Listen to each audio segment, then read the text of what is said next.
بسا اوقات بہت سی محنتوں کا نتیجہ انسان دیکھتا ہے کہ ضائع چلا گیا. میں نے 10 سال محنت کی، حاصل کوئی نہیں نکلا. یہ ثمرات کیا ہیں؟ محنتوں کے ثمرات کا ضیاع. کوشش آپ نے کی، قسمت کی خوبی دیکھی ہے، ٹوٹی کہاں کمن، 2-4 ہاتھ جب کے لبے بام رہ گئے. Be prepared.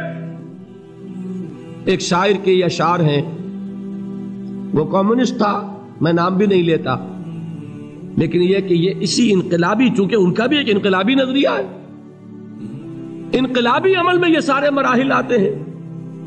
کوئی سیٹ بیک آیا، فرض کیجئے کوئی ناکامی ہو گئی، تو اپنے ساتھیوں کو دل بندھانے کے لیے یہ فصل امیدوں کی ہمدم اس بار بھی غارت جائے گی، سب محنت صبحوں شاموں کی اب کے بھی اکارت جائے گی. میرے نبی کے ثمرات کا جو لفظ یہاں آیا ہے، وَنَقْصٍ مِّنَ الْأَمْوَالِ وَالْأَنفُسِ وَالثَّمَرَاتِ، سب محنت صبحوں شاموں کی اب کے بھی اکارت جائے گی. دھرتی کے کونوں کھدروں میں پھر اپنے لہو کی کھاد بھرو، پھر مٹی سینچو اشکوں سے، پھر اگلی رت کی فکر کرو، پھر اگلی رت کی فکر کرو، جب پھر ایک بار اجڑنا ہے. ایک فصل پکی تو بھر پایا، تب تک تو یہی کچھ کرنا ہے. ایک مقصد ہے سامنے، انقلاب برپا کرنا ہے. ایک کوشش ناکام ہو جائے کوئی پرواہ نہیں، نیکسٹ. پھر تیار رہو ناکامی کے لیے. ایسا نہ ہو جو انگریزی میں کہتے ہو for the best but be prepared for the worst. ایسا نہ ہو کہ دوسری مرتبہ ناکام ہو کے بددل ہو جاؤ، تمہاری ہمتیں جواب دے جائیں. نہیں، پہلے سے تیار رہو کہ دوسری مرتبہ بھی ناکامی آئے تو آئے، لیکن جب تک کہ کامیابی حاصل نہیں ہوتی ہمیں یہ کام کیے چلے جائیں. دیکھیے سیرت میں آیا کہ نہیں یہ واقعہ. بدر میں مسلمانوں کو فتح ہوئی تو احد میں زک پہنچی کہ نہیں؟ 70 صحابہ شہید ہوئے کہ نہیں؟ اگر ان کی ہمتیں جواب دے جاتی تو گاڑی کیسے چلتی آگے؟ تو فرمایا وَلَنَبْلُوَنَّكُمْ بِشَيْءٍ مِّنَ الْخَوْفِ وَالْجُوعِ وَنَقْصٍ مِّنَ الْأَمْوَالِ وَالْأَنفُسِ وَالثَّمَرَاتِ. ہم تمہیں لازماً آزمائیں گے، خوف کی کیفیت سے، فقر و فاقے کی کیفیت سے، بھوک سے، جان کے نقصان سے، مال کے نقصان سے، محنتوں کے حاصل کے ضائع ہو جانے سے. وَبَشِّرِ الصَّابِرِينَ، اور اے نبی بشارت دیجئے صبر کرنے والوں کو. الَّذِينَ إِذَا أَصَابَتْهُمْ مُصِيبَةٌ، وہ کہ جب ان پر کوئی تکلیف آئے، کوئی مصیبت آئے، کوئی آزمائش آئے، قالوا انا للہ وانا الیہ راجعون، وہ یہ کہیں کہ ہم اللہ ہی کے ہیں، اللہ ہی کی طرف لوٹ جانا ہے. یہ وہی انداز ہے جو میں نے فارسی کا شعر سنایا تھا آپ کو کہ سرے تسلیم خم ہے جو مزاج یار میں آئے. وہ ہمارا مولا ہے، ہمارا آقا ہے. اگر اسے یہی منظور ہے تو ہمیں بھی یہی منظور ہے. میں نے تسلیم و رضا کی بات کی تھی نا، آپ کو کچھ شعر سنائے تھے. ایک شعر اور سنیے، اور یہ کس کا ہے؟ محمد علی جوہر کا. ایک مرتبہ جیل گئے، ان کی ایک بیٹی جوان بیمار ہوئی، فوت ہو گئی. باہر چھوڑا انگریز نے، جاؤ بھائی دفن کر دو بیٹی کو. دوسری مرتبہ جیل گئے، دوسری جوان بیٹی اسی مرض میں مبتلا ہوئی. اب یہ جیل میں ہے، خبر پہنچی کہ دوسری بیٹی کے اوپر بھی اسی مرض کا حملہ ہوا ہے. ایک نظم لکھی ہے جس کا آخری شعر یہ ہے، تیری صحت ہمیں منظور ہے لیکن اس کو نہیں منظور تو پھر ہم کو بھی منظور نہیں. یہ ہے، جب تک یہ کیفیت نہ ہو اس میدان میں آدمی ثابت قدم نہیں رہ سکتا کہ میرے رب کو اگر یہ منظور ہے تو یہی مجھے منظور ہے، اور تیری صحت ہمیں چاہیے تو ضرور، لیکن ہمارے رب کو منظور نہیں تو ہمیں بھی منظور. راضی برضائے رب. وَبَشِّرِ الصَّابِرِينَ الَّذِينَ إِذَا أَصَابَتْهُمْ مُصِيبَةٌ قَالُوا إِنَّا لِلَّهِ وَإِنَّا إِلَيْهِ رَاجِعُونَ. نہ شود نصیب دشمن کے شود ہلاک تیغت، سر دوستہ سلامت کے تو خنجر آزمائے. أُولَئِكَ عَلَيْهِمْ صَلَوَاتٌ مِّن رَّبِّهِمْ وَرَحْمَةٌ، یہی ہے وہ لوگ جن پر ان کے رب کی طرف سے عنایتیں ہیں اور رحمتیں ہیں. وَأُولَئِكَ هُمُ الْمُهْتَدُونَ، اور یہی ہے وہ لوگ جو کامیاب ہونے والے ہیں، ہدایت پانے والے، ہدایت یافتہ.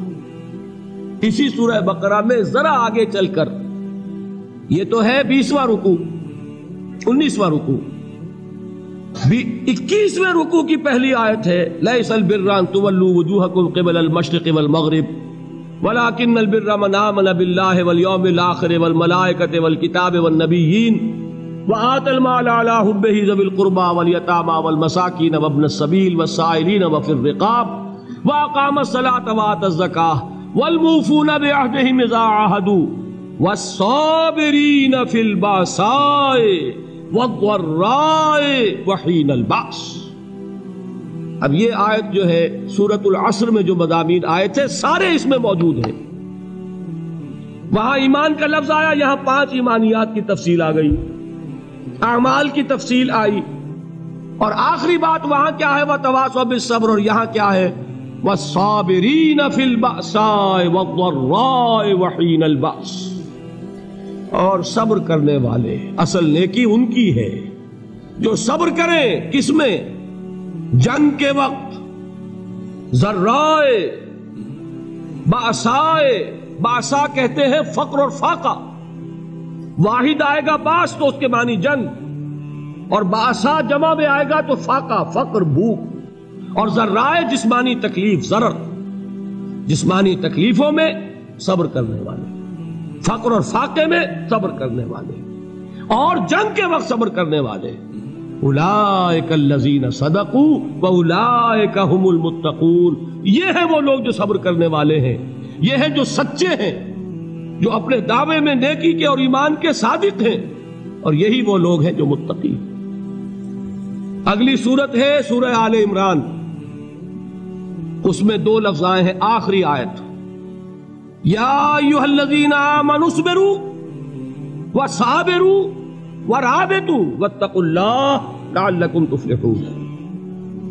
دیکھیے یہاں صبر اور صابر جو تعلق جہد اور جہاد کا ہے وہی ہے صبر اور مصابرت۔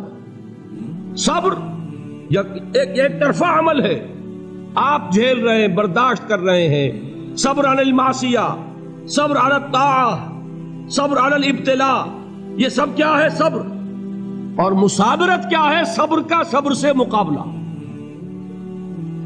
یہ سورہ آل عمران، اب وقت نہیں ہے میں آپ کو سناتا اللہ تعالیٰ نے کیسے کیسے مسلمانوں سے کہا، مسلمانوں تمہیں زک پہنچی ہے تو انہیں بھی تو پہنچی تھی، ان کے 70 نہیں مارے گئے تھے بدر میں، ان کے حوصلے جو ہیں وہ تو پست نہیں ہوئے، وہ اگلے سال آ گئے تم پر چڑھائی کر کے، تم کیوں اتنا برا مان رہے ہو؟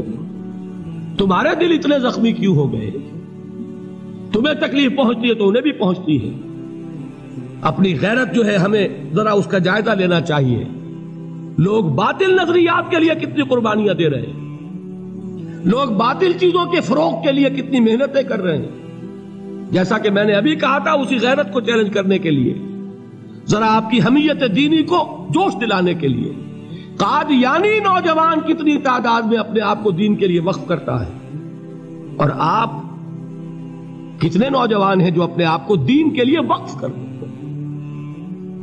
اور ہوں وہ کھاتے پیتے گھرانوں کے لوگ۔ یہ نہیں ہے کہ اگر کوئی اور کام نہیں کر سکتا تو پھر یہ ہے کہ وہ دین کے کام میں لگ جائے۔ باصلاحیت لوگ، کھاتے پیتے لوگ، ذہنی استعداد رکھنے والے لوگ، اونچے گھرانوں کے لوگ، وہ وقف کریں اپنے آپ کو دین کے لیے۔ اس کے بغیر کیسے باہر آ جائے گی، کیسے رونق آ جائے گی؟ تو دنیا میں باطل نظریات والے جو ہیں، یہ بات کہی گئی ہے، مسلمانوں تم اگر توحید کے لیے لڑ رہے ہو، دیکھتے نہیں ابو جہل کو، اس نے گردن کٹوائی ہے شرک کے لیے، شرک کے لیے گردن کٹوائے، اور تم توحید کے لیے گردن کٹوانے کو تیار نہ ہو۔ اس نے گردن کٹوائی کہ نہیں کٹوائی؟ اور کس طرح کٹوائی ہے؟